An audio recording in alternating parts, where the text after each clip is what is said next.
Sometimes the people we barely knew in life leave us exactly what we need. Lewis Hensley was 59, divorced, and hadn't spoken to his daughter in months when he got the letter about his uncle's death. Uncle Bernard had lived alone in a mountain lodge for 40 years, and now it belonged to Lewis. He drove north through the snow just to see what he'd inherited. The lodge was quiet and cold, buried in winter silence.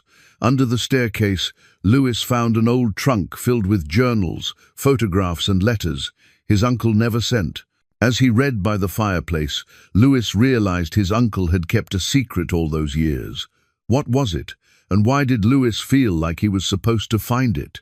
Before we continue, tell us where you're tuning in from, and if this story touches you, make sure you're subscribed, because tomorrow I've saved something extra special for you. The letter from the attorney had arrived on a Tuesday morning in mid-February, sandwiched between a credit card offer and grocery store circular. Lewis had been standing in his kitchen, too large now for just one person, drinking coffee that had gone lukewarm while he stared out the window at nothing in particular. The envelope was cream-colored, formal, with a return address from a law firm in Jackson, Wyoming. He'd opened it with the vague curiosity of a man who'd stopped expecting anything interesting to happen to him. Bernard Kirkland, his mother's brother, had died. The Uncle Lewis could count on one hand the number of times he'd actually seen. The uncle who'd shown up to maybe 3 family gatherings in Lewis's entire childhood, always quiet, always leaving early, always alone.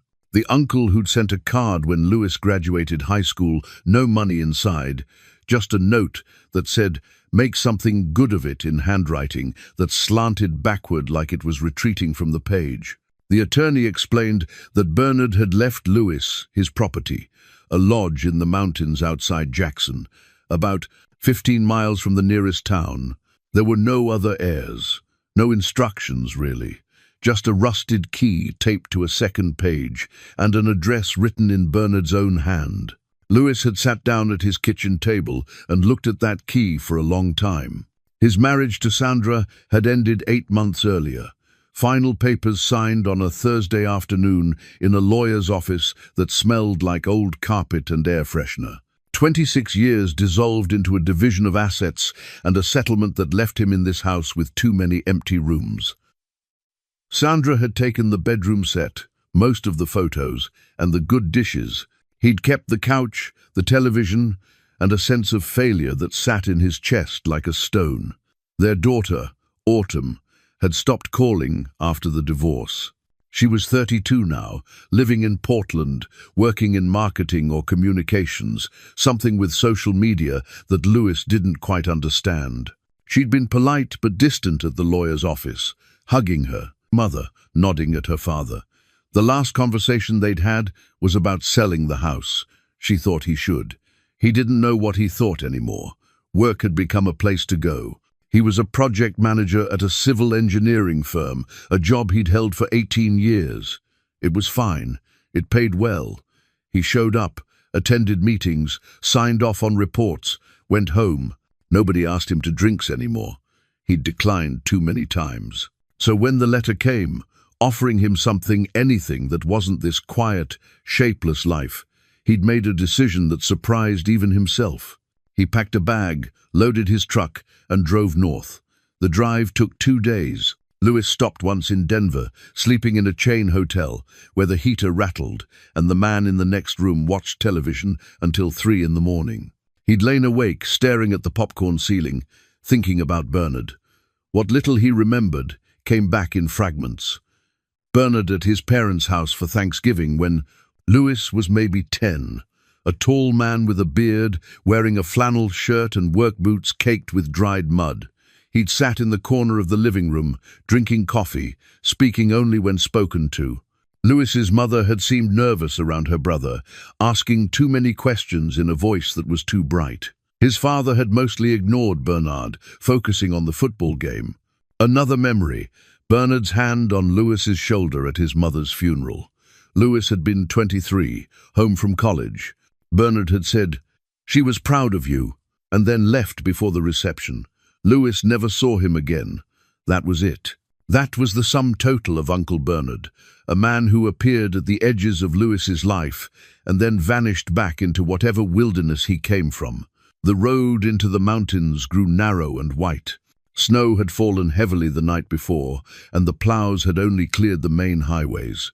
Lewis's truck handled it well enough, but the last 5 miles to the lodge were slow going, the GPS losing signal twice, leaving him to navigate by printed directions the attorney had included. When he finally found it, the lodge sat in a clearing surrounded by towering pines, their branches heavy with snow. The building was larger than he'd expected, 2 stories, built from dark timber, with a wide covered porch that wrapped around the front. The roof was steep, designed to shed snow. Behind it, through the trees, Lewis could see the edge of a frozen lake, grey ice stretching toward distant mountains. He parked and sat for a moment, engine running, heater blowing. The silence when he turned off the truck was absolute. Lewis climbed out, his boots crunching in the snow. The air was sharp and clean, so cold it hurt to breathe. He walked toward the lodge slowly, taking it in. The porch steps were buried. The windows were dark. A stone chimney rose from the center of the roof, no smoke coming from it. The key fit the front door, which opened with a groan of hinges that hadn't been used in months, maybe longer. Inside, the air was stale and cold, not much warmer than outside. Lewis found a light switch, flipped it. Nothing. He tried another. The power was off. He'd brought a flashlight. The beam cut through the darkness, revealing a large main room. A stone fireplace dominated one wall, surrounded by furniture covered in sheets. Bookshelves lined another wall, packed with volumes whose titles he couldn't read from where he stood. A staircase rose along the far wall, leading to the second floor. The kitchen was through an archway to the right, a wood-burning stove, a deep farmhouse sink, open shelves stocked with canned goods and mason jars. Everything looked frozen in time, waiting. Lewis set his bag down and went back outside to his truck. He'd brought supplies, a cooler with food, bottled water, a camping stove, extra blankets. The attorney had warned him the utilities might be off. He'd planned to stay only a night, maybe 2, just long enough to see what he'd inherited and decide what to do with it. But as he carried his things inside and began exploring, something shifted. He pulled the sheets off the furniture, revealing a worn leather couch, 2 armchairs, a coffee table scarred with cup rings and scratches. He got the fireplace going with wood from a stack. On the porch, watching as warmth began to creep back into the room, he found oil lamps and candles, got them lit. The lodge came alive in the flickering light, shadows dancing on the walls. Upstairs, he found 4 bedrooms, each simply furnished. Bernard's room was obvious.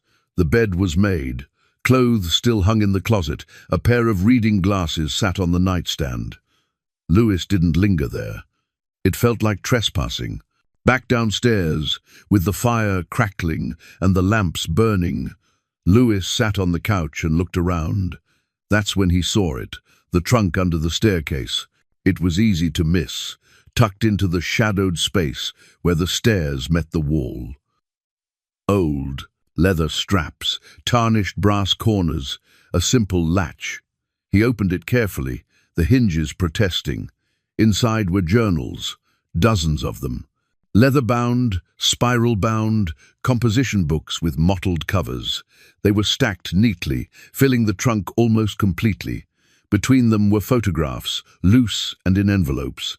Letters, still sealed, a few objects wrapped in cloth. Lewis lifted out the top journal. The cover was dark brown leather, soft, with age. He opened it to the first page. Bernard's handwriting filled the lines neat, careful, slanting backward. June 1967. I bought the land today. 40 acres, lodge included, for less than it's worth because nobody wants to be this far from everything. That's exactly why I want it. Lewis sat back, the journal in his hands, and began to read. Outside, snow started to fall again. The fire popped and settled. The lodge held him in its silence, and for the first time in months, Lewis didn't feel like he was waiting for his life to start again. He felt like maybe it just had. Lewis read through the night, feeding the fire whenever it burned low, moving one of the oil lamps closer when his eyes grew tired. Bernard's voice came through the pages with a clarity that startled him, direct, thoughtful, more articulate than Lewis had imagined, from a man who'd spent 40 years in the mountains. The early journals documented the work of building a life from scratch. Bernard had been 28 when he bought the property, fresh out of the army after serving in Korea. The war had left marks on him that he didn't write about directly, but Lewis could read between the lines. The need for silence, the difficulty sleeping, the way he described the mountains as quiet enough to think again. He'd spent the first years alone, repairing the lodge that had come with the land, learning to live with the seasons, figuring out what it meant to be self-sufficient. The entries were sparse at first, mostly practical observations about weather and repairs and the wildlife he encountered. But gradually they became more reflective. Bernard wrote about the peace he'd found, about how the work of survival left less room for the things that haunted him. Lewis had fallen asleep on the couch sometime after 3 in the morning, the journal open on his chest. He woke to grey daylight filtering through the windows and the fire reduced to embers. His back ached. The cold had crept back into the room. He rebuilt the fire, made instant coffee with water heated on his camping stove, and returned to reading. It was in the 1972 journal that everything changed. The entry was dated April 14th. A woman showed up today. Just appeared on the porch like she'd been walking through these mountains all her life, though her shoes said otherwise. City clothes, thin coat, no supplies. She asked if I had work. Said she could cook, clean, didn't need much. Her hands were shaking. I asked her name. She said Constance. I asked where she'd come from. She said it didn't matter. I told her I didn't have money to pay anyone. She said she didn't want money, just a place to stay for a while. Something in her voice made me say, yes. Lewis turned the page, kept reading. Constance has been here 2 weeks. She doesn't talk much, but she's made herself useful. Fixed the latch on the kitchen door I'd been meaning to get to for months. Cooked actual meals instead of the canned beans I've been living on. She sleeps in the smallest bedroom upstairs, keeps the door closed. I don't ask questions. Whatever she's running from isn't my business unless she wants it to be. The entries continued through that spring and summer. Slowly, Constance's story emerged. She'd left a husband who'd put her in the hospital twice, no family willing to help, no money of her own. She'd gotten on a bus with one bag and ridden as far as her cash would take her, which happened to be Jackson. From there, she'd heard about the lodge from someone at a diner, a place where a man lived alone and might need help. Bernard had given her refuge. No conditions, no judgment, just space to breathe. In July of that year, someone else arrived. Fritz was 24, hitchhiking west, running from nothing in particular and toward nothing in particular. He'd been camping near the property when he ran out of food. Bernard had found him trying to catch fish from the lake with a bent paperclip. They'd talked. Bernard had offered him dinner. Fritz had stayed.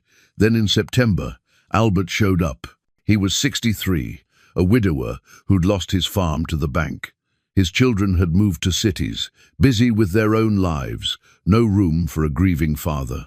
He'd heard about Bernard's place from Fritz's sister, who'd received a letter saying her brother had found work at a mountain lodge. Albert had nowhere else to go. Lewis set down the journal and looked around the room with new eyes. 3 strangers had found their way here within 6 months. Bernard had taken them all in.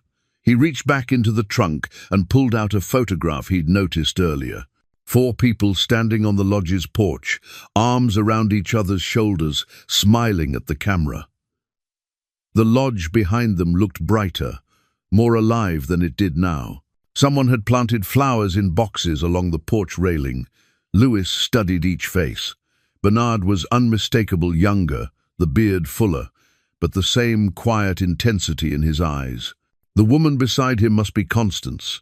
50s, dark hair pulled back, laugh lines around her eyes.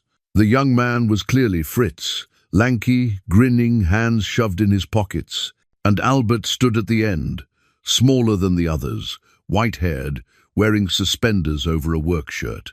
They looked like a family. Louis had never known any of this. His mother had never mentioned it. Bernard's rare appearances at family gatherings had never included anyone else. He'd come alone, stayed briefly, left alone. But here, in this place, he'd built something else entirely. Louis picked up his phone to call Autumn. The impulse surprised him. They hadn't spoken in over a month, and their last conversation had ended with her saying she needed space. But something about the photograph, about discovering this hidden piece of family history, made him want to share it with her. The signal was weak, but present. The phone rang 4 times before she answered. "Dad? Hey, I know I wasn't supposed to call, but is something wrong?" Her voice was cautious, the warmth he remembered from when she was younger buried under layers of learned distance. "No, nothing's wrong. I'm in Wyoming. I inherited Uncle Bernard's property, and I'm up here looking at it." Silence. Then, "Uncle Bernard died? Last month. You didn't know him well, I know. I barely knew him. But Autumn, I found something here. Journals. Photographs. He lived here for 40 years. And he wasn't alone. He had people with him. People he helped. It's like he created this. Whole. Dad." She cut him off. "I'm at work. Can this wait? I just thought you'd want to know. It's family history." "Family history," she said it flatly. "From a man who showed up to maybe 3 family events my entire life, who nobody really knew. That's what I'm trying to tell you. I'm learning who he was. I think you'd find it interesting. What I'd find interesting is if you'd stop playing hermit up there and deal with the real world. You have a house to sell. You have paperwork to file. This, whatever this is, it's just another way to avoid dealing with your life." The words stung because they were partially true. He had been avoiding things. The empty house. The job he didn't care about. The divorce papers still sitting unsigned on his kitchen counter because Sandra wanted to refinance and needed his signature. "I'm not avoiding anything," he said. "I'm trying to understand something." "Understand what? That some old guy lived in the woods?" "That's not profound, Dad. That's just—" She sighed. "Look, I have a meeting in 5 minutes. Do whatever you need to do with the property, but please don't turn this into some kind of vision quest. Just sell it and move on." "Autumn, I have to go." The line went dead. Louis sat holding the phone, the photograph still in his other hand. Outside, the snow had started again, thick flakes falling past the windows. The lodge felt very quiet, suddenly, very far from everything. He looked at Bernard's face in the photograph, at the people standing beside him. A chosen family. People who'd needed help and found it here. His daughter's words echoed, "Just sell it and move on." But as Louis looked around the lodge at the journals still waiting to be read, at the life his uncle had built here, he realized he didn't want to move on. Not yet. He wanted to understand what Bernard had created and why it felt like it might have something to do with him. The storm outside intensified, wind rattling the windows. Louis added more wood to the fire and reached for the next journal. He wasn't going anywhere. The storm kept Louis at the lodge for 3 days. Not that he minded. The roads became impassable, snow piling up in drifts that reached halfway up the porch railing. He settled into a rhythm. Wake with the grey dawn light, rebuild the fire, heat water for coffee, read. The journals from 1973 through 1975 painted a picture of daily life that was both simpler and richer than anything Louis had known. Bernard wrote about the routines they'd established, Constance cooking breakfast while Fritz split wood and Albert tended a garden he'd started behind the lodge. They worked together on repairs, on projects to make the lodge more livable. They played cards in the evenings. They read books aloud by the fire. Bernard's entries became less about himself and more about observing the others. He wrote about watching Constance slowly relax, her shoulders dropping from around her ears, her laugh coming more easily. About Fritz learning to build things with his hands, discovering he had a talent for it. About Albert teaching them all to read the forest, to identify plants and trees, to understand the mountain's moods. Constance made stew tonight, Bernard had written in November 1973. Real stew, with vegetables from Albert's garden and venison Fritz brought in. We sat around the table for 2 hours after we'd finished eating, just talking. Albert told stories about his farm. Fritz talked about his sister's kids. Constance shared a recipe her grandmother used to make. I realized I haven't felt lonely in months. I'd forgotten what it was like to not feel lonely.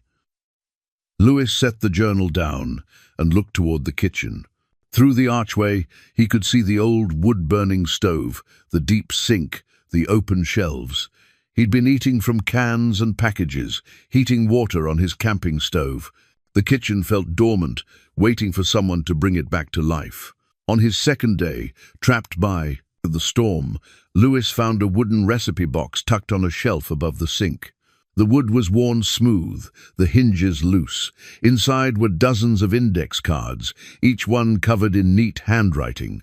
Constance's handwriting. He recognized it from a letter he'd found in the trunk, one she'd written to Bernard years after she'd left. He pulled out cards at random. Beef stew, cornbread, apple pie, roasted chicken with herbs. Each recipe had notes in the margins. Fritz likes extra pepper. Albert can't eat onions. Double this for winter. Louis studied a recipe for something called lodge breakfast.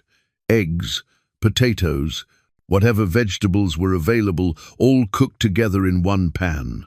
The note at the bottom read, Sunday tradition, everyone helps cook. He looked at the ingredients. He had eggs in his cooler, potatoes, an onion, some cheese that was still good. The wood stove took some figuring out. He had to clear out old ash, get a fire going in the firebox, wait for it to heat up.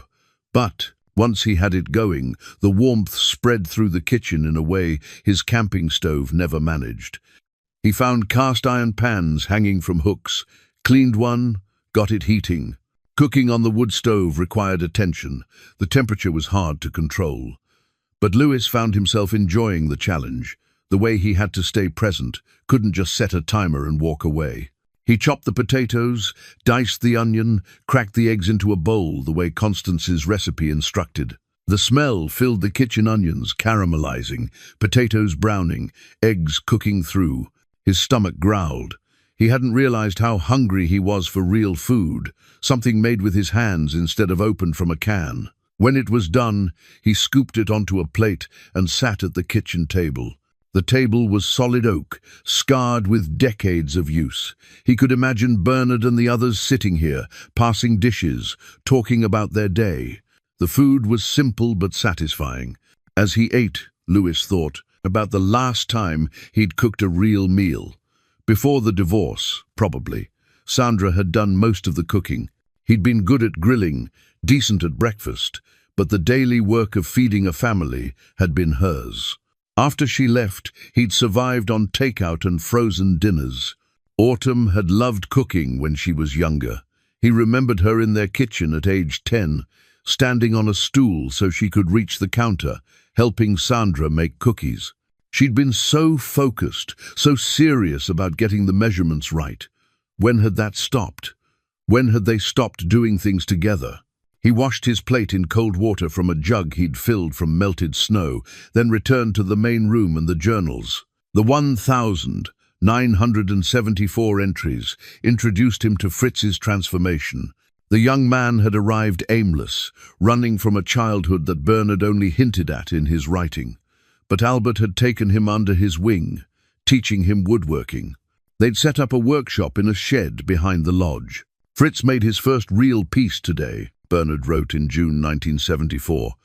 A side table, simple design, but the joinery is solid. Albert checked every joint, and Fritz had done them all correctly. The kid beamed. I haven't seen him smile like that since he got here. Albert told him he had a gift for it. Fritz said nobody had ever told him he had a gift for anything. Later, I found him in the workshop, just running his hands over the wood, like he couldn't believe he'd made something that would last. Louis found himself getting up, pulling on his coat, and heading outside despite the snow. The cold hit him like a wall, but he pushed through it, following a path that had been partly cleared by wind. Behind the lodge, he found the workshop a small building with a slanted roof, door hanging slightly open. Inside, it was dim but dry. A workbench ran along one wall, tools hanging above it. A table saw sat in one corner, covered with a tarp, and everywhere on shelves, on the floor, stacked. Against walls were pieces of furniture in various states of completion. Louis moved through the space slowly, examining each piece. A rocking chair with curved runners, a bookshelf with dovetailed joints, a chess table with an inlaid board. All of them showed the same careful craftsmanship, the same attention to detail. He found a box pushed under the workbench. Inside were letters, all addressed to Bernard, all from the same person, Fritz Kowalski. Louis sat on the workshop floor and read through them. The letters spanned decades. Fritz had left the lodge in 1979, Bernard's journals had mentioned, but the two had stayed in touch. Fritz had moved to Montana, started his own furniture business. The early letters were tentative, grateful. The later ones were confident, successful. Fritz sent photos of his workshop, of pieces he'd made, of his wife and later his children. One letter, dated 1995, included a newspaper clipping. Local craftsman's work featured in National magazine. The photo showed Fritz, older now but still recognizable, standing in a workshop surrounded by beautiful furniture. "I owe it all to you and Albert," Fritz had written. "You gave me time to figure out who I could be. You showed me I was worth something. I tell my kids about the lodge all the time, about the family we built there. I hope someday I can give someone what you gave me." Louis sat in the cold workshop, holding the letter, understanding something he hadn't quite grasped before. Bernard hadn't just provided shelter. He'd provided time for broken people to heal, to discover themselves, to become who they were meant to be. When had Louis last had time like that? Time that wasn't scheduled, wasn't productive, wasn't moving him toward some goal. Time to just exist and figure things out. He couldn't remember. Back inside the lodge, Louis found himself looking at the space differently. The loose step on the staircase he'd noticed, the window in the kitchen that didn't quite close right, the door to the pantry that stuck. He spent the rest of the afternoon making repairs. He found tools in the workshop, materials in a storage closet. The work was simple but satisfying, tightening screws, planing wood, adjusting hinges. His hands remembered skills he'd forgotten he had. His father had taught him basic carpentry when he was young, before college and career had pulled him away from that kind of work. As the light faded, Louis stood back and looked at what he'd accomplished. Small things. But the lodge felt more solid somehow, more cared for. That night, by the fire, he read more of Bernard's journals. An entry from December 1975 stopped him. "Albert said something today that I've been thinking about all evening. We were working on the roof, replacing some shingles before the heavy snow comes, and he said, 'You know what I've learned living here? People need to be needed. That's the secret. Not just having a place to stay, but having something to contribute, something that matters.' He's right. Everyone here has a role. Constance keeps us fed. Fritz keeps things built and fixed. Albert keeps us connected to the land. And me, I guess I keep the door open. I make sure there's room for people who need it." Louis closed the journal and stared into the fire. People need to be needed. He thought about his job, where he'd become interchangeable, just another project manager in a sea of them. He thought about his marriage, where toward the end he'd felt more like a roommate than a partner. He thought about Autumn, who'd built a life that didn't seem to have space for him in it. Where was he needed?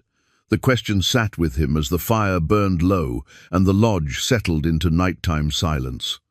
Outside, the storm finally began to ease. By the fourth morning, the storm had passed. Lewis woke to brilliant sunshine reflecting off fresh snow. The world outside transformed into something almost painfully bright. He made coffee, ate the last of his supplies, and knew he needed to make a decision. The roads would be clearing. He could leave, drive back to his empty house and his empty life, put the lodge up for sale like Autumn had suggested. Or he could stay a little longer. He chose to stay. The nearest town was Ridgewood, population maybe 800, 15 miles down the mountain.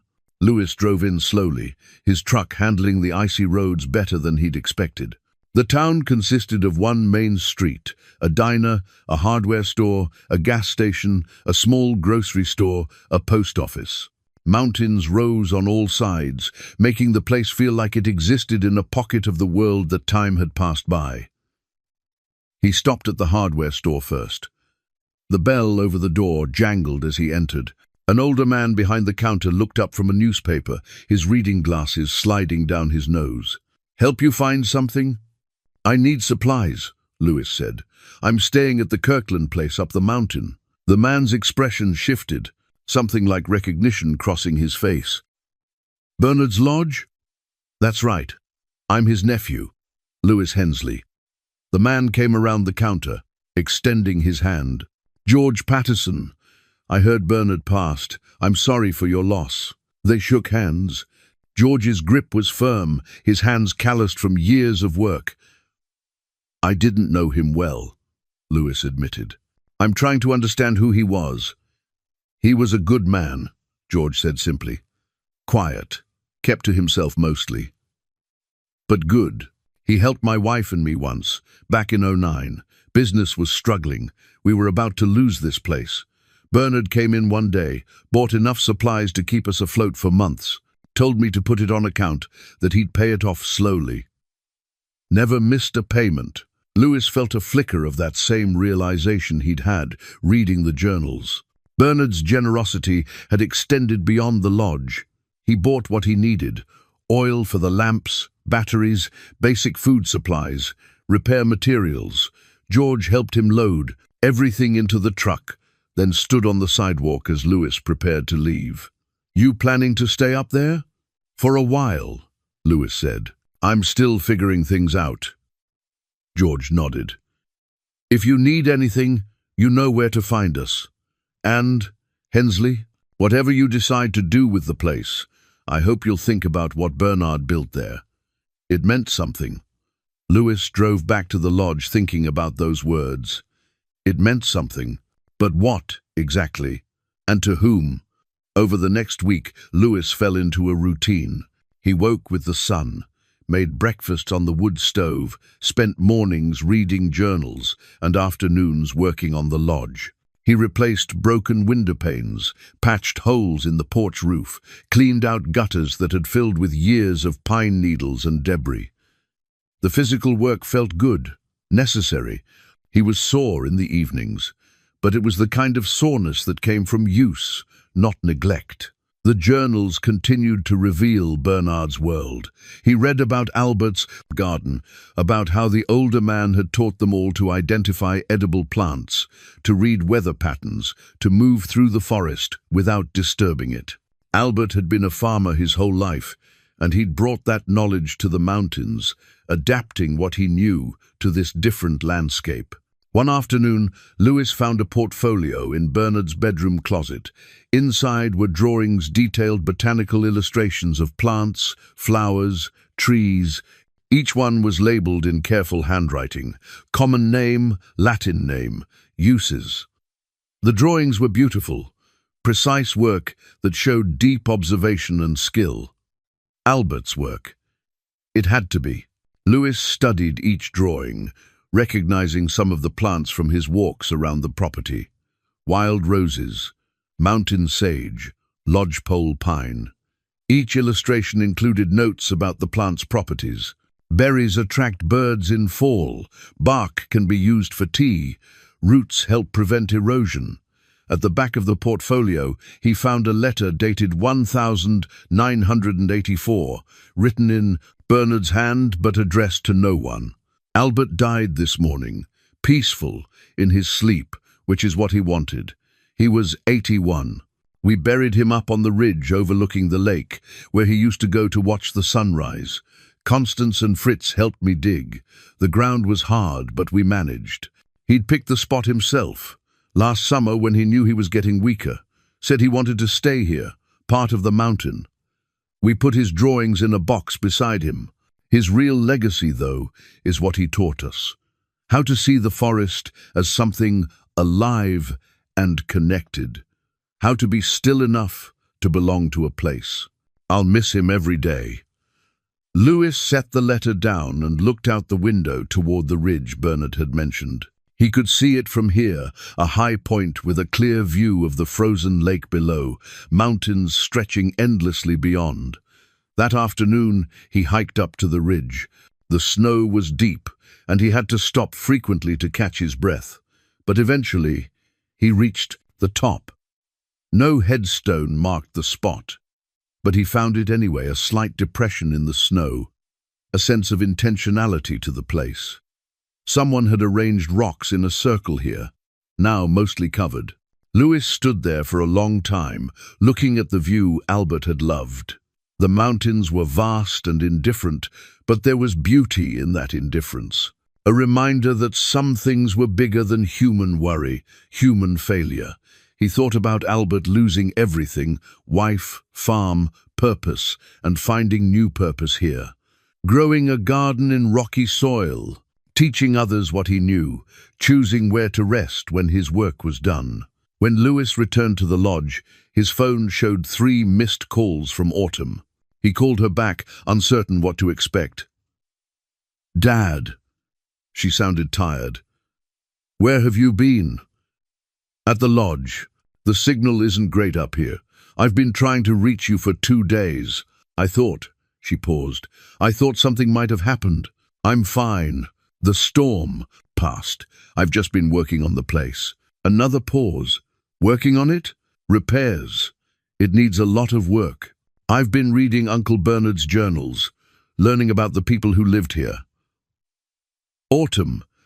There's so much I didn't know. He created this whole community, helped people who had nowhere else to go."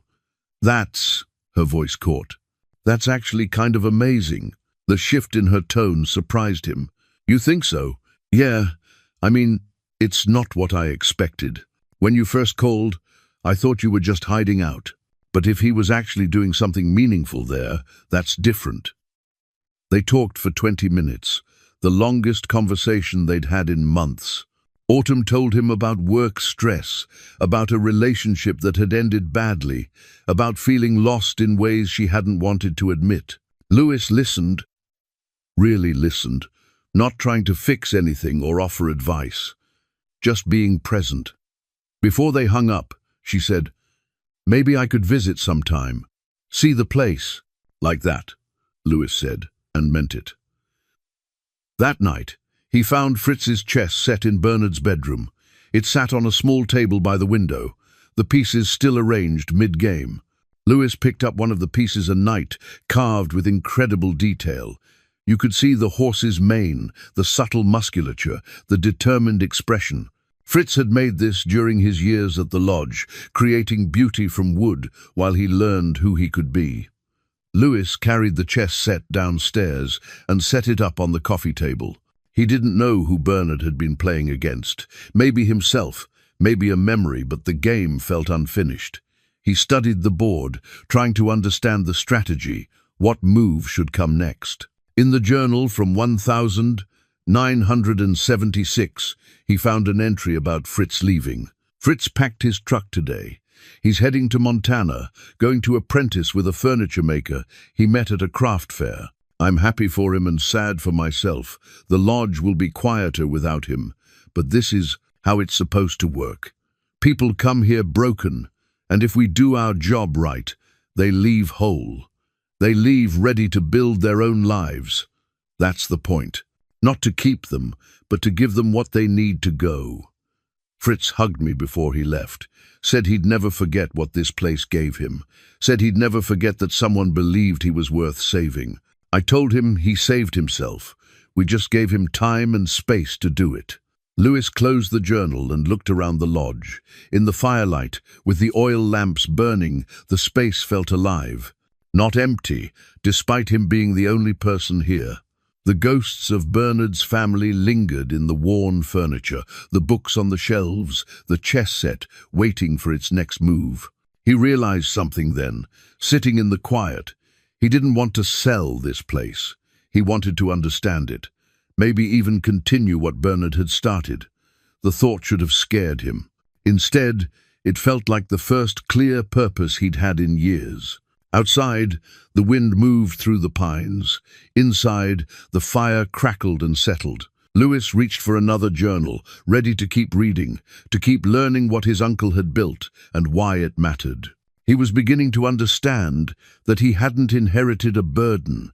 He'd inherited a second chance. The journals from the early 1980 seconds showed Bernard at his most reflective. Constance had left in 1986, healed enough to reconnect with the children she'd left behind. But the years before her departure revealed a deepening philosophy about what the lodge represented. Louis found himself drawn to these entries, reading them slowly, sometimes rereading passages that struck him. One entry from March 1982 stayed with him. Constance asked me today why I do this. Why I let strangers stay here, why I don't charge rent, why I give so freely when I could live more comfortably alone. I told her the truth, because I needed it once too. After Korea, I was lost. Angry. Couldn't sleep, couldn't hold a job, couldn't stand being around people. I came here to disappear. But disappearing isn't the same as healing. Healing requires connection, even when connection is the last thing you think you want. These mountains gave me space to breathe. I want to give that to others. Louis set down the journal and looked out at the mountains. The sun was setting, painting the snow orange and pink. He understood what Bernard meant about space to breathe. The lodge had given him that distance from the divorce, from autumn's disappointment, from the shapeless drift of his days. But Bernard hadn't just taken space. He'd built something with it. In Bernard's study, Louis found a wooden portfolio he hadn't noticed before. Inside were more drawings, but different from Albert's botanical illustrations. These were architectural sketches, landscape plans, drawings of the property from different angles. Some included notes, garden expansion, workshop addition, trail markers to lake. Albert's drawings were here too, organized and protected. Dozens of them, each more detailed than the last. Louis pulled them out carefully, spreading them across the desk. Wildflowers, pine cones, a detailed cross-section of tree bark, a study of a bird's nest. At the bottom of the portfolio was a letter, the paper yellowed with age. Dear Bernard, I'm writing this because I want you to understand what you've given me. When I arrived at your door, I had nothing. Margaret was gone. The farm was gone. My children were scattered across the country, busy with lives that had no room for a grieving old man. I came here thinking I'd wait to die. Instead, I learned to live again. These mountains demanded attention. You can't sleepwalk through a place like this. You have to be present, or you'll miss everything that matters. You gave me work to do the garden, the trails, teaching the others about the land. You gave me purpose when I thought my purpose was finished. The drawings I've been making are my way of saying thank you, my way of documenting what I've learned here, so maybe someone else can benefit from it. I won't live forever, but maybe my knowledge can. Thank you for letting an old man feel useful again. Albert. The letter wasn't dated, but Louis guessed it was from shortly before Albert's death. He read it twice, then carefully placed it back in the portfolio. People need to be needed. Albert had understood that. Bernard had understood it. Had given each person who came here something to contribute, some way to feel essential. Louis thought about his last years at work, how he'd become just another cog. easily replaced. How meetings had multiplied while meaningful work had diminished. How he'd started arriving late and leaving early because nobody seemed to notice either way. He decided to go outside, to walk the trails Albert had marked. The afternoon was cold but clear. Louis bundled up and followed a path that led into the forest behind the lodge. Every 50 yards or so, he found marks carved into tree trunks, simple symbols that indicated direction, distance, points of interest. Albert's work, still visible after decades. The trail led him deeper into the woods, where the silence was broken only by wind in the branches and the occasional call of a bird. He found places where Albert had built small cairns, marking viewpoints or resting spots. He found the remains of a lean-to shelter, collapsed now but still showing the careful construction. After an hour of walking, he emerged at a clearing on the ridge. The view was spectacular, the entire valley spread below, the lodge visible as a dark shape among the trees, the frozen lake beyond it catching the late sun. Louis stood there, breathing hard from the climb, feeling his heart pound. The air was so clean it hurt. He couldn't remember the last time he'd felt this physically present, this aware of his own body moving through space. His phone buzzed. Somehow, he had signal up here. A text from Autumn. "Been thinking about what you said, about Uncle Bernard helping people. I looked him up online. Found an old article about the lodge from 1995. Did you know about it?" Louis texted back, "No. What article?" A minute later, his phone buzzed again with a link. The article was from a Wyoming newspaper, titled "Mountain Man's Quiet Kindness." It featured a photo of Bernard standing on the lodge porch, looking uncomfortable with the attention. Louis read the article, his breath forming clouds in the cold air. A journalist had heard about Bernard from someone in Ridgewood and had driven up to interview him. The article described the lodge as an informal refuge for people going through difficult transitions. It mentioned Constance, Fritz, and Albert by first names only, respecting their privacy. It quoted Bernard saying, "Everyone needs a place to land sometimes. I just try to keep the door open." The article mentioned others who'd stayed at the lodge over the years. A teacher recovering from burnout, a veteran dealing with PTSD, a woman escaping domestic violence, a man who'd lost his family in an accident and needed time away from everything that reminded him of them. The journalist wrote, "Bernard Kirkland doesn't advertise. He doesn't ask for donations. He simply provides space for people who need it, asking nothing in return except that they contribute what they can, cooking, cleaning, repairs, whatever matches their abilities." The lodge operates on trust and mutual respect, proving that sometimes the most radical act is simply caring for strangers. Louis lowered his phone, looking out at the valley. How many people had come through here? How many lives had been changed by what Bernard had built? And why had Bernard kept it so quiet? Why had the family never known? That evening, back at the lodge, Louis called Autumn again. She answered immediately. "Did you read the article?" "I did. I can't believe nobody knew about this. Mom never mentioned anything. I don't think she knew," Louis said. "Bernard kept his life here separate. But why? What he was doing was amazing. Why hide it?" Louis thought about that. Maybe because making it public would have changed it, made it about him instead of about the people he was helping. Some things are meant to be quiet. They talked for an hour. Autumn asked questions about the journals, about the people Louis had read about the lodge itself. Her voice carried a warmth he hadn't heard in years. She sounded genuinely interested, engaged. "Dad, I think I need to come see this place. I've been looking at plane tickets. You don't have to, I want to. I've been feeling stuck lately. Lost. Kind of. Maybe seeing the lodge, understanding what Uncle Bernard built, maybe that would help. Plus, I miss you. I know things have been weird between us, but I miss you." Louis felt something catch in his throat. "I miss you too." After they hung up, he sat by the fire for a long time, thinking about connection. How easily it frayed, how much work it took to maintain, how precious it was when you found it again. He picked up the next journal, ready to keep reading. But first, he added a log to the fire and pulled Constance's unfinished quilt from the cedar chest where he'd found it. The quilt was beautiful, dozens of squares, each one unique, each one representing a person who'd found refuge here. Several squares remained empty, the fabric pinned but not sewn, the needle and thread still waiting. Louis ran his hand over the squares, feeling the different textures. Flannel, denim, cotton worn soft with wear. Each piece had been someone's clothing, someone's story. The quilt wasn't just decoration, it was history. Evidence of lives that had intersected here, of a family chosen rather than born. He thought about his own life. What fabric would represent him? His old work shirts, probably. Boring button-downs in neutral colors.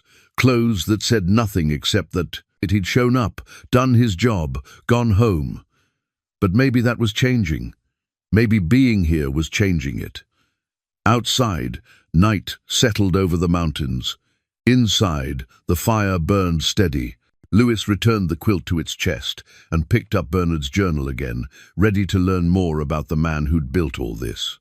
Ready to understand what it meant to create something that mattered. The journals from the late 1980 seconds and through the 1990 seconds showed a pattern.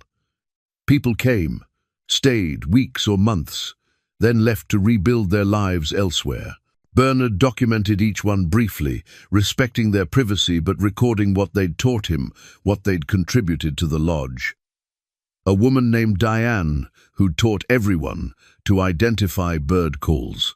A man called Preston, who'd rebuilt the entire kitchen plumbing system. A couple, Vera and Sterling, who'd stayed 6 months while grieving their stillborn child, eventually leaving stronger and ready to try again. Each person left something behind: knowledge, improvements, small artifacts. Bernard kept them all, honoring what each person had given. Louis found Constance's quilt again on a quiet afternoon. He'd been avoiding it, unsure why it affected him so deeply. But this time he pulled it out completely, spreading it across the couch to examine every square. Each piece of fabric had been carefully chosen. Bernard's work shirt pocket, the fabric faded blue with white stitching. Fritz's woodworking apron, covered in stains and burns. Albert's gardening gloves, the leather worn soft. Constance's own floral dress, the pattern still visible despite decades of wear.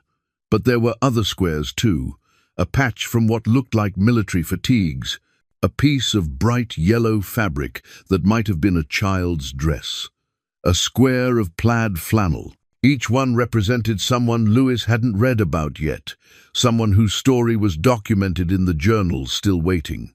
The empty squares were the most striking, 6 of them, fabric pinned but not sewn, waiting to be completed. Beside the quilt was a small basket containing needles, thread in various colors, and a folded piece of paper. Louis unfolded the paper. Instructions, in Constance's handwriting. For whoever continues this work, each square should be about 4 inches, cut from clothing that belonged to the person, something they wore often, something that carries their presence. Sew them in the order people arrived. Leave space between stories. The quilt isn't meant to be finished, it's meant to grow. When you add a square, think about what that person gave to the lodge. Say their name aloud, let the place remember. Louis sat, holding the instructions, understanding what he was looking at. This wasn't just a quilt. It was a living record, meant to continue as long as the lodge served its purpose. Bernard's last journal entry, dated 3 weeks before his death, mentioned the quilt. I've been thinking about the empty squares. Constance left them deliberately, believing someone would continue the work. I won't live to see who that someone is. My health is failing faster than I'd like, but I find comfort in the idea that the lodge will outlive me, that someone will come here, understand what we built, and carry it forward. Maybe it's foolish to believe that. Maybe I'm just an old man hoping his life meant something. But when I look at that quilt, at all those lives that intersected here, I think we did something right. We gave people time. We gave them space to become themselves again. That's worth continuing. Lewis set down the journal, his vision blurred. Bernard had known, had hoped, had left all of this for someone who would understand. But Lewis wasn't sure he was that person. He was just a failed husband, a distant father, a man who'd spent 20 years managing projects that didn't matter. What did he know about healing people? About creating refuge? He walked to the window, looking out at the mountains. The sun was setting again, the daily reminder that time kept moving whether he was ready or not. His phone rang. Autumn. Hey, Dad. I booked a ticket. I'm coming next Friday. That's great. He tried to sound enthusiastic, but something in his voice must have given him away. What's wrong? Nothing. He paused, trying to find words. I'm reading about everything Bernard did here, all the people he helped, and I keep thinking, what if I can't do that? What if I'm not capable of continuing what he started? Silence on the other end. Then Autumn said, why would you have to continue it? Because someone should. Because it mattered. Because... He stopped, realizing he hadn't articulated this thought before, even to himself. Because I don't want to go back to how things were. I don't want to go back to that empty house, that job that doesn't need me, that life where nothing I do makes a difference. Dad! Her voice was gentle. You don't have to save the world. You don't have to be Uncle Bernard. You just have to figure out what you need. What if what I need is to do something that matters? Then do it, but do it because it's right for you, not because you think you owe it to a dead man you barely knew. After they hung up, Lewis sat with her words. Was that what this was? Some misplaced obligation? Or was it something else? A genuine calling toward a different kind of life? He spent the next morning exploring the property more thoroughly. Behind the workshop, he found what must have been Albert's garden, now overgrown, but still showing signs of intentional design. Raised beds, a small greenhouse with most of its glass missing, trellises for climbing plants. Lewis could picture it in summer, vegetables growing, herbs spilling over the edges of beds, Albert moving through the rows with his careful attention. The garden had fed everyone at the lodge, had been Albert's contribution, his way of being needed. Lewis knelt and pushed aside snow, finding the soil beneath still, rich and dark. With work, this could grow things again. That afternoon, he drove back to Ridgewood. At the diner, a woman around his age was working the counter. Her name tag read Harriet. "Help you?" she asked. "Coffee, please. And whatever you recommend for lunch." She poured coffee, studying him. "You're staying at the Kirkland place." It wasn't a question. Small towns, Lewis thought. Everyone knows everything. That's right, I'm his nephew. Her expression softened. Bernard was a good man. Used to come in here once a month, always brought whoever was staying with him, always tipped well, even when I knew money was tight. You knew about the people he helped? Everyone knew, sort of. Bernard wasn't secretive about it, just private. There's a difference. He'd bring folks to town when they needed supplies, introduce them just by first names, never explain their situations. We learned not to ask questions. Some people need privacy to heal. She brought him meatloaf and mashed potatoes, comfort food that reminded him of his mother's cooking. "What are you planning to do with the place?" Harriet asked. "I'm not sure yet. Still figuring that out." She nodded. "Well, if you decide to keep it going what Bernard did, this town would support that. We lost something when he died. It'd be good to have it back." Lewis drove back to the lodge thinking about her words. The town would support it, but could he do it? Did he have what Bernard had, the patience, the wisdom, the ability to hold space for broken people? That night, he pulled out Bernard's address book. Dozens of names, addresses, phone numbers. Some entries had notes. Montana, furniture maker. Colorado, teaching again. Oregon, remarried. Lewis picked up his phone and dialed Fritz's number. It rang 4 times before someone answered. "Hello?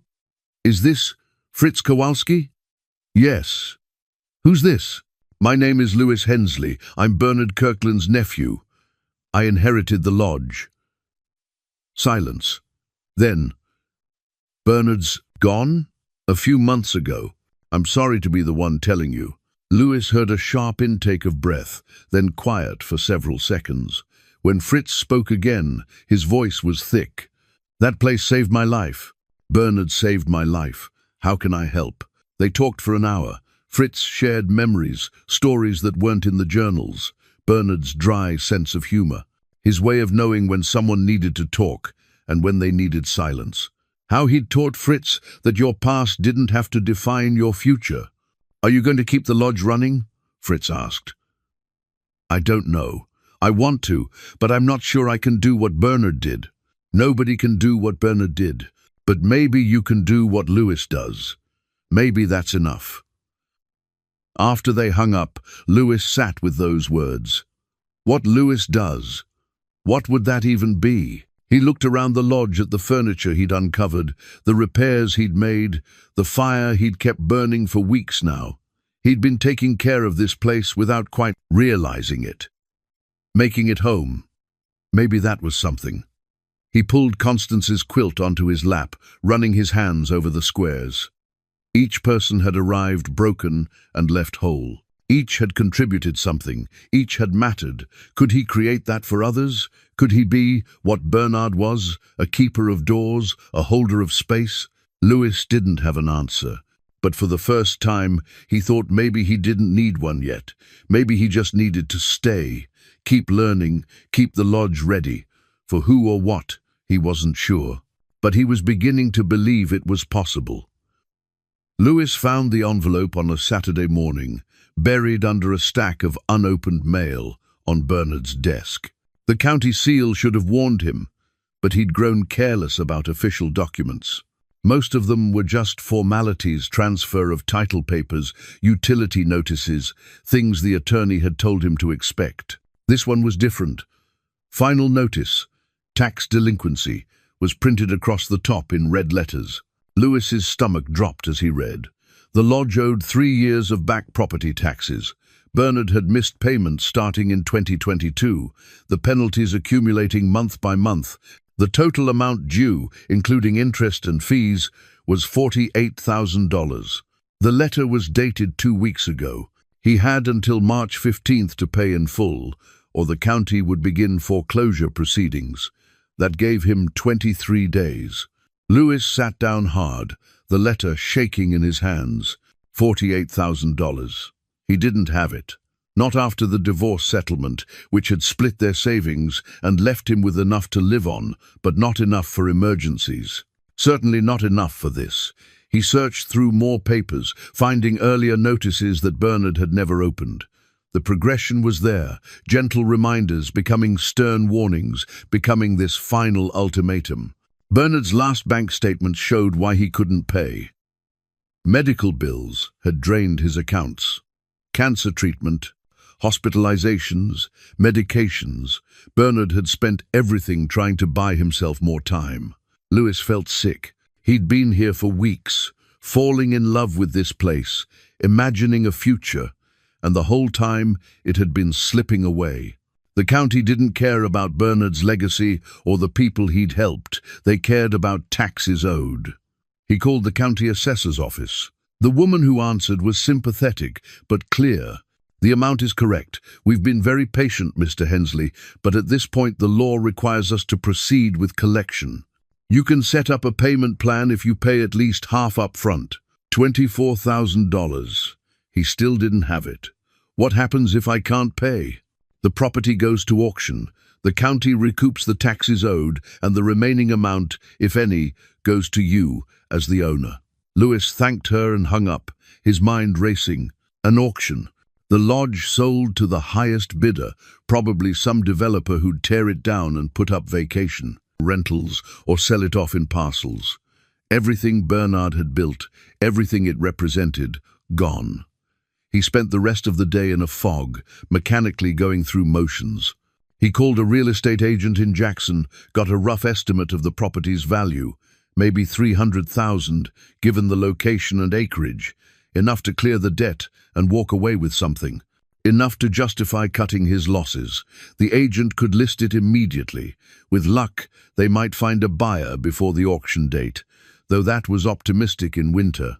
Lewis stood on the porch as the sun set, looking at the mountains that had become familiar. He'd allowed himself to imagine staying here, continuing Bernard's work. He'd imagined autumn visiting, maybe even helping. He'd imagined becoming the kind of person who did something that mattered. Foolish. He was 59 years old, divorced, with a daughter who was just starting to talk to him again. What had he been thinking? That he could just abandon his real life and play mountain man? That he could fill Bernard's shoes? He went inside, pulled out his laptop, and began drafting an email to the real estate agent. Then he stopped, his fingers hovering over the keys. On the desk beside the computer was Bernard's final journal. Lewis opened it to the last entry, reading it again by lamplight. "I've been thinking about the empty squares." Constance left them deliberately, believing someone would continue the work. "I won't live to see who that someone is.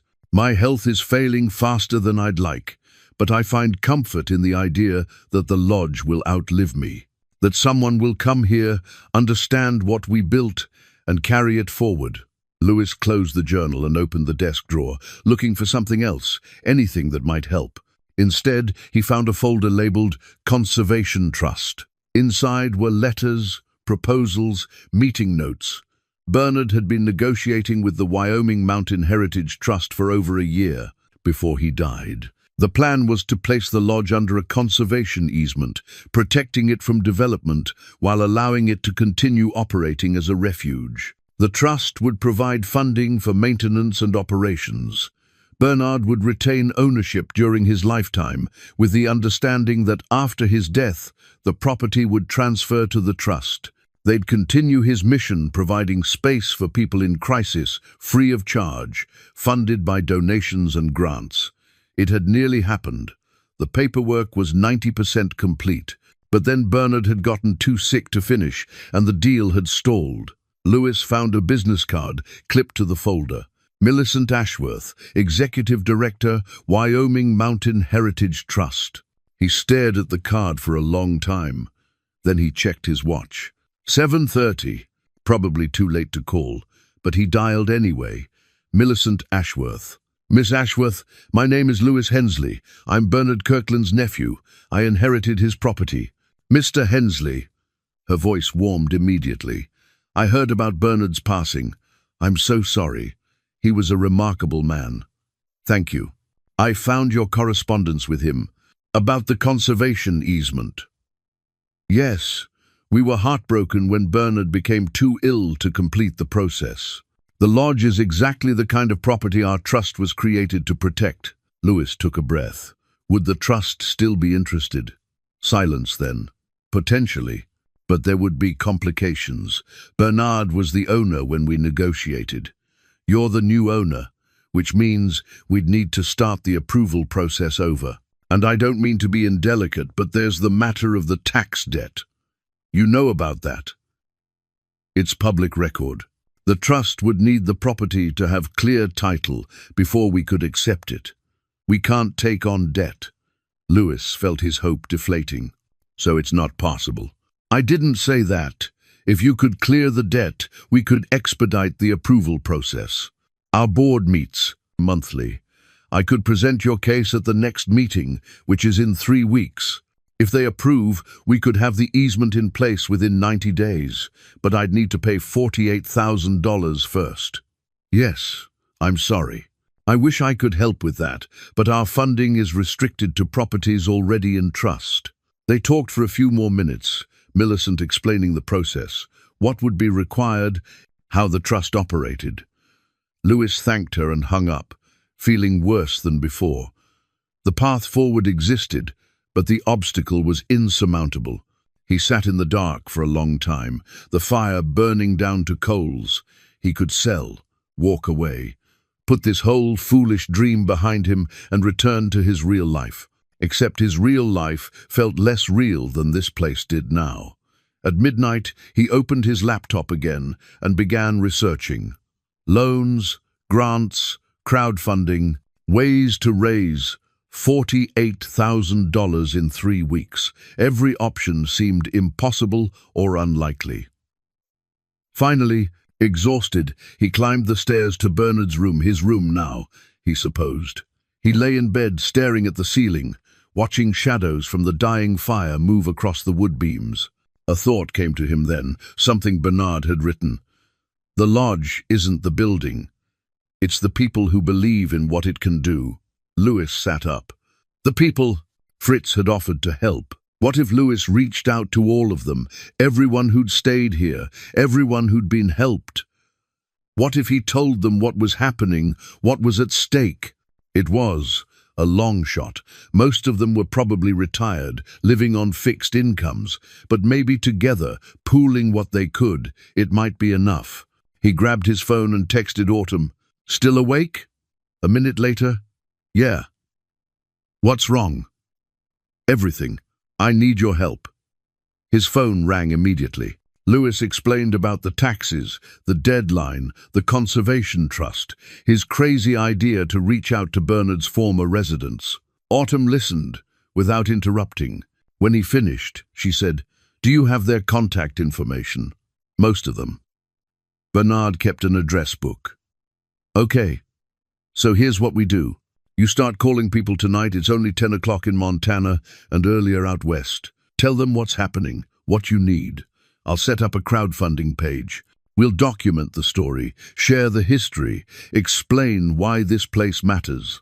We ask for help, but we also organize a gathering. Bring people to the lodge, let them see it again, remind them why it's worth saving.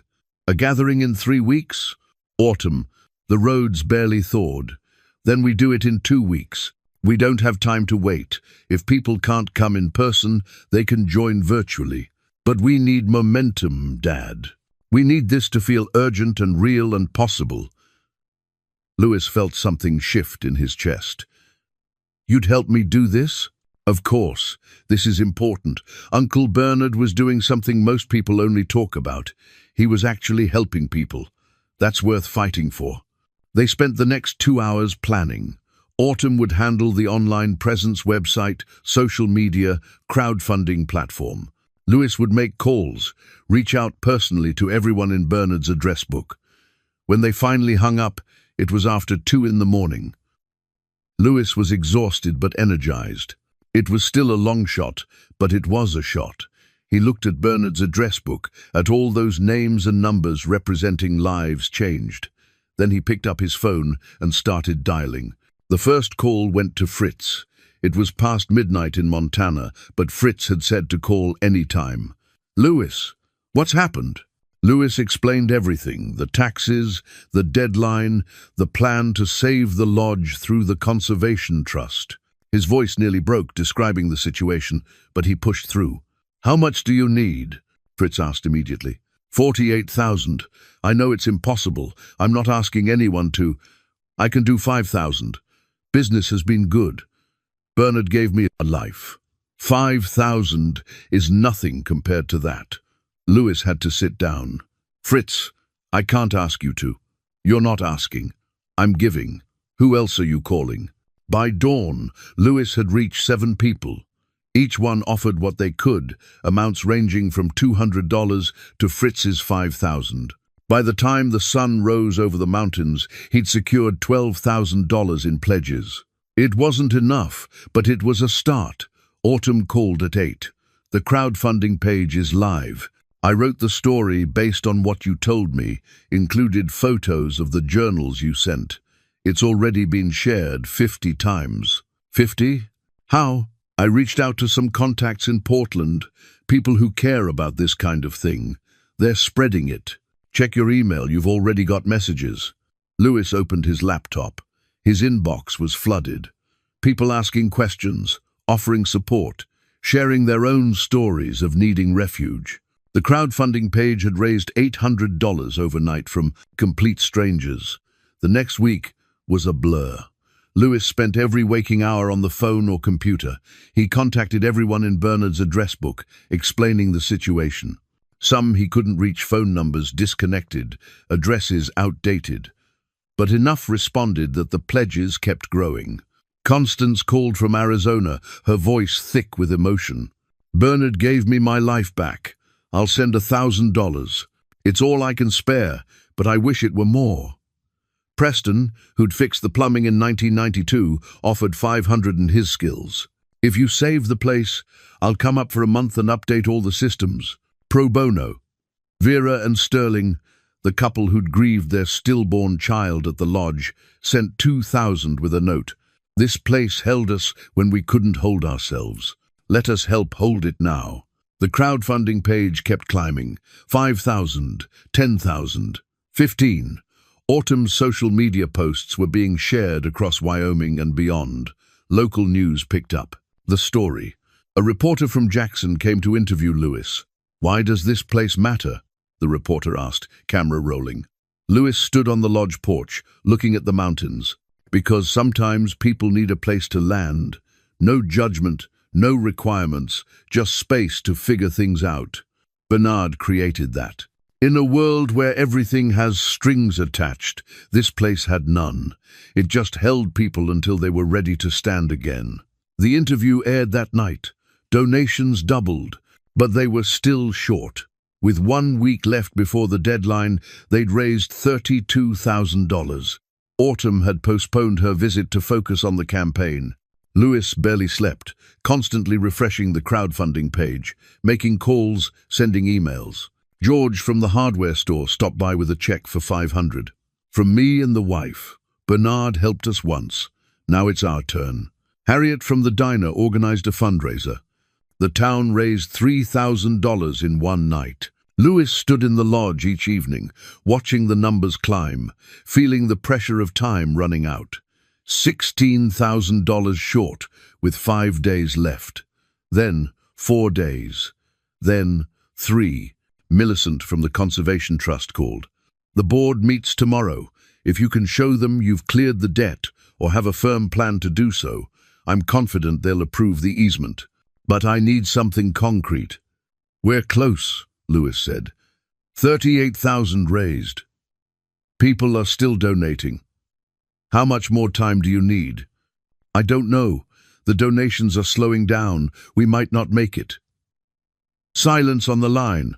Then Millicent said, "The trust can't help financially, but I'll present your case regardless. Sometimes boards surprise you." That night, Lewis couldn't sleep. He walked through the lodge, touching things, the furniture Bernard had refinished, the bookshelves he'd built, the fireplace where so many people had sat finding warmth. The place felt alive with memory, with purpose. He couldn't let it die. At 2 in the morning, his phone rang. "Fritz." "I've been thinking," Fritz said. "I called some of the other folks who stayed at the lodge. The ones you haven't reached yet. Found them through mutual connections. Between us, we've got another 4,000 coming." Lewis felt tears start. "Fritz, it's still not enough, I know, but we're trying. Everyone's trying." At dawn, Lewis made coffee and sat at Bernard's desk, looking at the address book one more time. He'd called everyone he could find. The crowdfunding page had plateaued. They were $42,000 into a $48,000 goal, with 2 days remaining. His phone buzzed. A text from Autumn. "Can you do a video call? I have an idea." They connected. Autumn looked tired but determined. "I want to do a live video stream from the lodge, tomorrow night. Show people the place, read from the journals, explain what's at stake. Sometimes people need to see something to believe. It's real. I don't know how to do that. I'll walk you through it." We set up a camera. You talk. Be yourself. Tell Bernard's story. Tell your story. Ask for help. Lewis hesitated. Speaking on camera, putting himself out there like that, it terrified him. But what choice did he have? "Okay, let's do it." They spent the next day preparing. Autumn sent equipment. Lewis set up the camera in the main room, positioning it to show the fireplace, the bookshelves, the windows overlooking the mountains. He gathered items, journals, photographs, the quilt, Albert's drawings, Fritz's chess set. That evening, 500 people joined the stream, then 1,000, then 2,000. Lewis sat in Bernard's chair and spoke from the heart. He told Bernard's story, the young veteran finding peace in the mountains. He told the stories of the people who'd found refuge here. He showed the journals, read passages aloud. He explained about the Conservation Trust, about the tax debt, about the deadline now, just over 24 hours away. "I didn't know my uncle well," Lewis said to the camera, "but I know what he built here mattered. It mattered to Fritz, who arrived broken and left whole. To Constance, who found safety when she had nowhere else to turn. To Albert, who discovered purpose after losing everything. To dozens of others, whose names I'm still learning. Bernard didn't do this for recognition. He did it because it was right. Because people need places like this. I'm asking you to help me keep this place alive so it can keep helping people." The donations started immediately. $50, $100, $20, $500.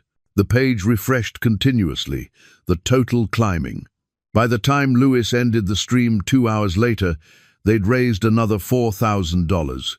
46,000 total, 2,000 short. Lewis sat in the dark after everyone logged off, exhausted. So close. They'd come so close. His phone buzzed. A text from a number he didn't recognize. "This is Diane. I stayed at the lodge in 1989. Bernard taught me to love birds again after my son died. I'm sending $2,000. It's my son's life insurance money. I've been holding on to it, not knowing what to do with it that would honor him. This feels right. Save the lodge." Lewis read the message 3 times, his hands shaking. They'd done it. $48,000. With 12 hours to spare. He called Autumn. She screamed when he told her. Then she cried. Then she laughed. "Dad, you did it. We did it." Lewis said, "Bernard's people, they saved his legacy." He sat alone in the lodge for a long time after that, feeling the weight of what had happened. Strangers and friends, people Bernard had helped decades ago, and people who'd never met him, had come together to save this place. The lodge wasn't just a building. Bernard had been right about that. It was an idea that people matter, that refuge matters, that creating space for healing is work worth doing. And now it would continue.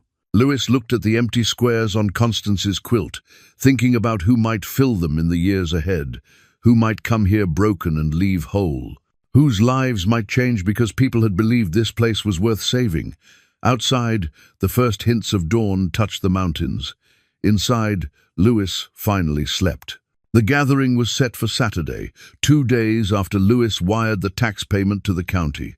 Millicent had scheduled the trust board meeting for the following Monday, and she'd suggested bringing the community together beforehand, showing the board that public support was real, not just financial. Lewis woke that morning with nerves twisting his stomach. He'd spent the week cleaning, preparing, making the lodge presentable. Fritz had arrived 3 days early to help, driving down from Montana with a truck full of furniture he'd made gifts for the lodge. He said, "Pieces that belonged here." They'd worked side by side, Fritz talking constantly, sharing stories Lewis hadn't found in the journals. How Bernard had taught him to see wood grain as a map, how to let the material guide the work. How Bernard had never made him feel broken, only becoming. "You nervous about today?" Fritz asked over breakfast. "Terrified. What if nobody comes?" Fritz smiled. "They'll come. You'll see." By 10 o'clock, cars started arriving. Preston from Oregon, older now but still moving with purpose. Constance from Arizona, smaller than Lewis had imagined, her eyes bright with tears when she saw the lodge. Vera and Sterling from Colorado, holding hands like newlyweds despite their grey hair. George and Harriet came from town with supplies, food enough to feed an army. Other townspeople followed, people Lewis had met during his trips to Ridgewood, people who remembered Bernard's quiet generosity. The lodge filled with voices, with laughter, with embraces between people who'd last seen each other decades ago. Lewis stood near the fireplace, watching it all, feeling overwhelmed. Millicent arrived with 2 board members, taking notes, observing. Lewis had set up displays throughout the main room, journals open to significant entries, photographs arranged chronologically, artifacts labeled with their stories. Albert's botanical drawings hung on the walls. Fritz's chess set sat on the coffee table. Constance's quilt was draped over the couch, the empty squares visible. People gathered around each display, sharing reactions, pointing out details. Preston found the entry about him fixing the plumbing, laughed at Bernard's description. Preston worked 18 hours straight to fix what I'd been ignoring for months. Didn't complain once, just said it needed doing. Constance stood before the quilt for a long time, touching squares she'd sewn decades ago. "I never thought I'd see this again," she said quietly. Harriet moved through the room with trays of food. George helped Fritz start a fire in the fireplace, the 2 of them talking about Bernard's habit of building fires, even in summer, just for the comfort. By noon, nearly 40 people had arrived. The lodge felt alive in a way Lewis had never experienced, full of the energy Bernard must have known, people healing together, supporting each other, creating family from strangers. Millicent pulled Lewis aside. "This is remarkable. The board members are impressed. I think we'll have good news Monday." Lewis felt relief flood through him. "Thank you for believing this was possible. Bernard believed it first. You just carried it forward." People began sharing stories without prompting. Preston told about arriving at the lodge suicidal, how Bernard had given him work to do without asking why his hands shook. "He saved my life by making me feel useful," Preston said. "That's all it took." Vera shared how she and Sterling had come here after losing their daughter, how Bernard had let them grieve without trying to fix them. He understood that. Healing isn't about moving on quickly. It's about having space to feel everything until you're ready to feel something else. Constance spoke about arriving terrified, certain she'd never be safe again. Bernard asked one question: "What do you need?" Not, "What happened to you?" Not, "What are your plans?" Just, "What do you need?" And when I said time, he gave it to me. Fritz stood near the workshop display, his furniture samples drawing admiration. "Bernard told me something I'll never forget." He said, "Your past is what happened to you. Your future is what you make. They're not the same thing." That's what this place taught me. I could make something different. Lewis listened to each story, understanding more fully what Bernard had created. It wasn't just shelter. It was permission to be broken, to take time, to heal at your own pace, without pressure or judgment. Autumn arrived late afternoon, having driven through the night from Portland. Lewis saw her car pull up, watched her climb out and stand for a moment, taking in the lodge, the mountains, the gathering visible through the windows. He met her at the door. "Dad." She hugged him hard. "This place is beautiful. Come, meet everyone." He introduced her around to Fritz, who'd brought her father back to life. To Constance, who'd shown what courage looked like, to all the people whose lives had intersected here and been changed by it. Autumn moved through the room with genuine interest, asking questions, listening to stories. Lewis watched her examine the displays, saw her pause at the quilt, touching the empty squares the way Constance had. She found him by the fireplace an hour later. "I understand now why you stayed, why this matters. I'm glad you came." "Me too." She looked around the crowded room. Uncle Bernard built something most people only dream about. A place where people actually help each other. No agenda, no strings, just kindness. Lewis felt his throat tighten. "I want to keep it going. Be the caretaker, run it as a retreat center. The trust will cover expenses, but I'd need to actually do the work. I'd be living here full time." Autumn smiled. "I was hoping you'd say that. Because I've been thinking I could help. Not live here, but visit regularly. help with online presence, fundraising, connecting people who need refuge with this place. Marketing skills actually being useful for something that matters. Before Lewis could respond, Fritz called for attention. The room quieted. "I want to propose a toast," Fritz said, raising his glass. "To Bernard, who showed us that helping people doesn't require perfection, just presence. And to Lewis, who's choosing to continue what Bernard started. That takes courage." Everyone raised their glasses. "To Bernard," to Lewis. Lewis looked around the room at faces young and old, at people who'd been strangers weeks ago, at his daughter standing beside him, at the lodge holding them all. Millicent caught his eye from across the room and nodded. This was it, the proof Bernard's work could continue, that the lodge wasn't just history, it was future. Outside, the sun began its descent toward the mountains. Inside, the gathering continued, voices filling the space with warmth and purpose. Lewis thought about the empty squares on the quilt, about the people who'd come here next, about the stories still waiting to be told. The lodge was ready, and so was he. As evening settled in, the gathering shifted from formal storytelling to something more intimate. Small groups formed throughout the lodge, conversations weaving between past and present. Lewis found himself moving between them, listening more than talking, absorbing what this place had meant to so many people. In the kitchen, Constance and Harriet were preparing dinner together, their movements coordinated like they'd worked side by side for years instead of having just met. Preston was showing the board members the plumbing system he'd installed decades ago, still functioning perfectly. Fritz pulled Lewis aside near the workshop display. "I have something for you." He handed Lewis a small cloth bundle. Inside was a wooden box, beautifully crafted with dovetail joints and a hinged lid. The wood grain swirled like water. "Made it last month," Fritz said. "Didn't know why at the time. Now I do. Open it." Inside the box was money-crisp bills in neat stacks. "Fritz, what? $6,000. From the folks who stayed here over the years. We pooled it together. Consider it a start for the operational fund. The tax debt is cleared, but you'll need money for repairs, supplies, whatever comes up." Lewis stared at the money, overwhelmed. "I can't accept this." "You already did, the moment you decided to save this place." Fritz's eyes were serious. "We're invested now, all of us. This isn't just your burden anymore." Before Lewis could respond, Autumn appeared at his side. She'd been talking with Millicent and the board members, her phone in hand. "Dad, I need to show you something." She pulled up her phone, showing him the crowdfunding page. "Remember that woman who donated at the last minute? Diane? The one whose son died. She sent the final 2,000. She shared her story on social media. It went viral. Look." The crowdfunding page had exploded.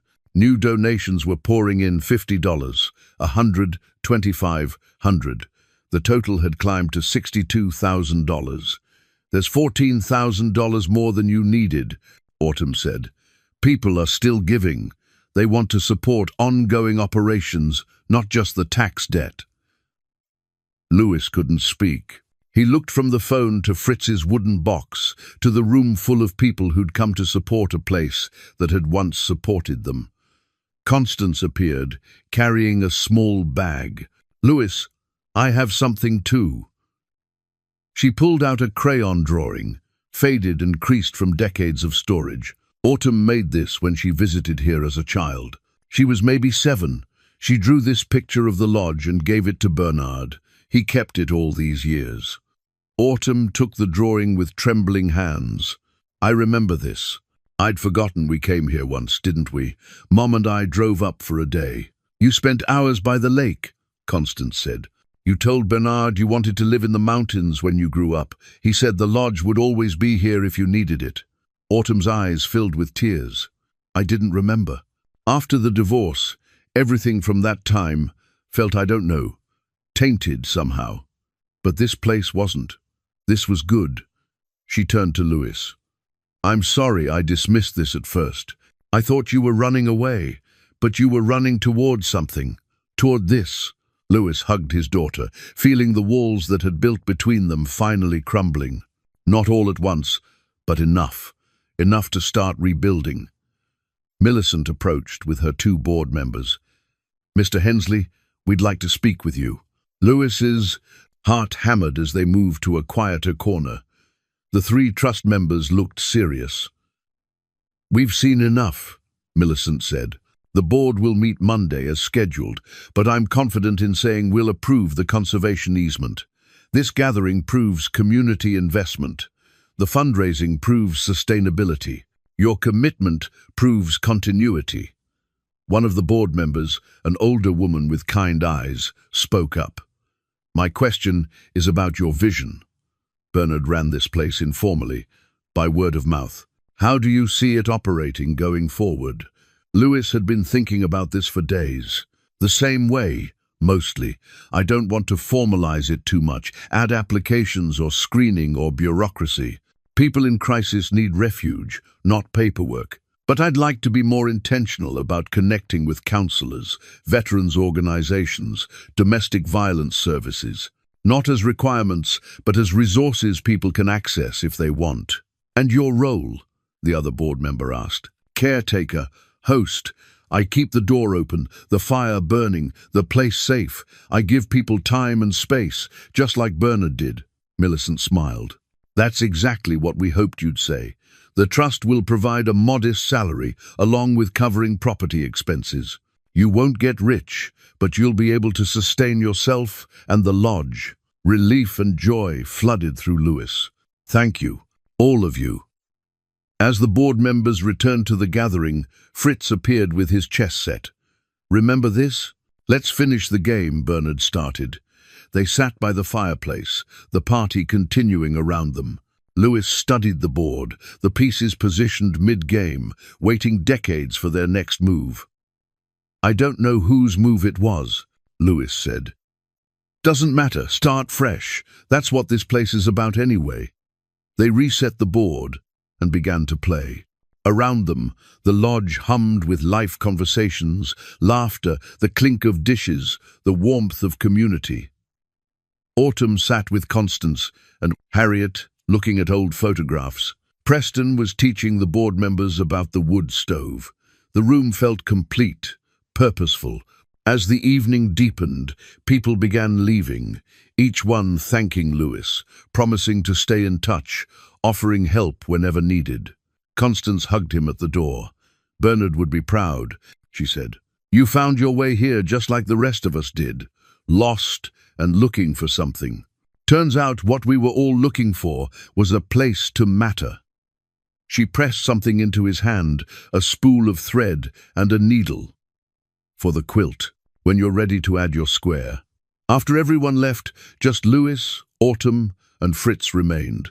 They sat by the dying fire, exhausted and content. "I'm staying through Monday," Autumn said. "Help you celebrate when the trust makes it official." "I'd like that." Fritz stood, stretching. "I should get some sleep. Long drive back to Montana tomorrow. But Louis, you call me when the first person arrives who needs help. I want to know the lodge is working again." After Fritz went upstairs, Louis and Autumn sat in comfortable silence. "You found your purpose, didn't you?" she finally said. Louis looked around the lodge, at the life Bernard had built, at the future that was now possible. "I think I did." Spring came to the mountains in late April, 3 months after Louis had first driven through the snow to see what he'd inherited. The board had approved the conservation easement unanimously. The paperwork was signed. The lodge officially belonged to the Wyoming Mountain Heritage Trust, with Louis as its permanent caretaker and director. The winter damage was extensive: broken gutters, a leaking roof section, water damage in one of the upstairs bedrooms. But Louis had time now, and help. Preston had come back for 2 weeks to update the plumbing throughout. Fritz sent furniture to replace pieces too worn to repair. The operational fund from the crowdfunding campaign covered materials. Louis worked steadily through March and into April, repairing and restoring. His hands grew calloused again, his back stronger. He learned the lodge's rhythms, where the sun hit in morning, how wind moved through the pines, when the lake ice would crack and finally thaw.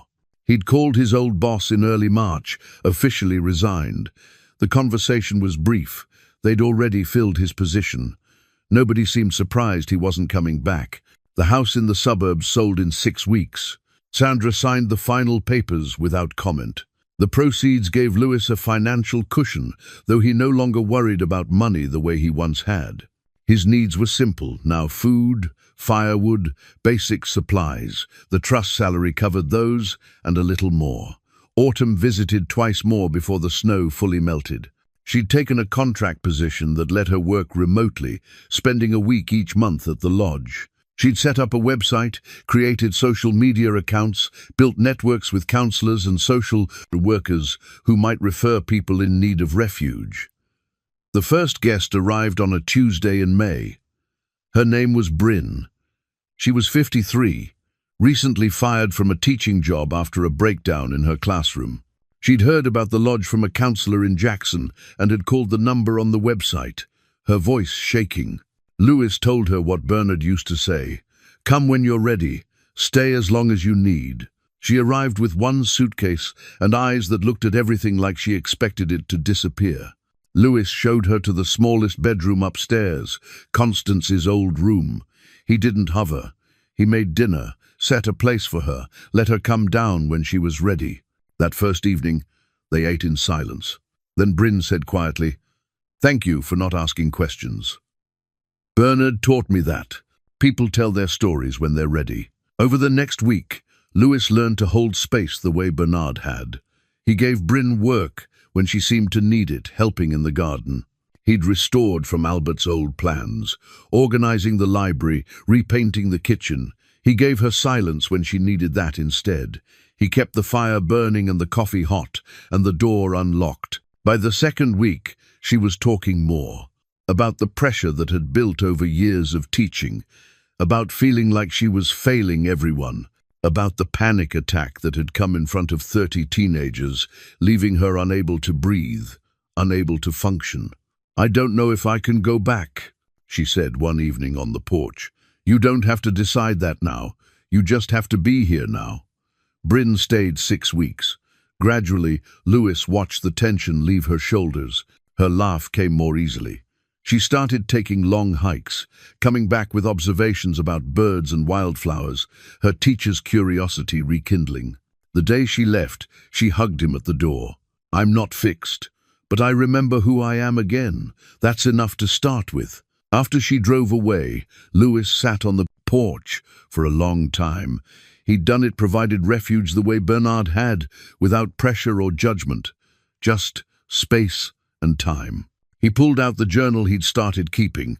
Bernard's tradition continued in a fresh, leather-bound book. He wrote about Bryn's stay, what she'd taught him about patience, about how healing looked different for everyone. That afternoon, he brought out Constance's quilt.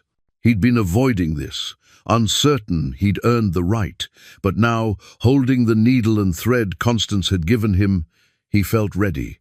He found an old shirt in his closet, one he'd worn to work for years, conservative blue, boring pattern. The shirt of his old life. He cut a square from it carefully, pinned it to the quilt where Constance had left space, and began to sew. His stitches were uneven, amateurish compared to hers, but they held. As he worked, he thought about transformation, how he'd arrived here, broken and found purpose, how the lodge had saved him just as it had saved everyone else who'd needed it. When he finished, he held up the quilt. His square sat among all the others: Bernard, Fritz, Albert, Constance, and dozens more whose stories were woven into fabric. The next square remained empty, waiting for whoever came next. Autumn arrived that weekend for her monthly visit. Louis showed her the completed square, and she traced it with her finger. "It belongs here," she said. "You belong here." They spent the weekend working together, Autumn handling online inquiries while Louis planted more of the garden. 2 more people had reached out, asking about staying. A veteran struggling with PTSD, a woman leaving a 40-year marriage, Lewis scheduled them for June, making sure their stays wouldn't overlap unless they wanted company. Sunday evening, they sat on the porch watching the sunset paint the mountains gold and purple. The lake had fully thawed, reflecting the sky like dark glass. "Are you happy, Dad?" Autumn asked. Lewis considered the question. Happy seemed too simple for what he felt: purpose, peace, connection, responsibility. But underneath all of it, yes, something like happiness. "I am." "Are you?" "Getting there. Being here helps. Seeing you like this alive again, that helps too." They sat in comfortable silence as darkness fell and stars emerged. Inside, the lodge waited for its next resident, its next story. The fire Lewis had built earlier still burned in the fireplace. The journals sat on their shelf, documenting decades of lives changed. The quilt lay folded, ready to grow. Lewis thought about Bernard's words. The lodge isn't the building, it's the people who believe in what it can do. He believed now, fully, and that belief felt like the most important inheritance of all. Not property or possessions, but faith that broken people could heal, that strangers could become family, that creating refuge was work worth doing. The mountains stood eternal around them. The lodge held its space among them, and Lewis, once lost, had finally found where he was meant to be. He was home.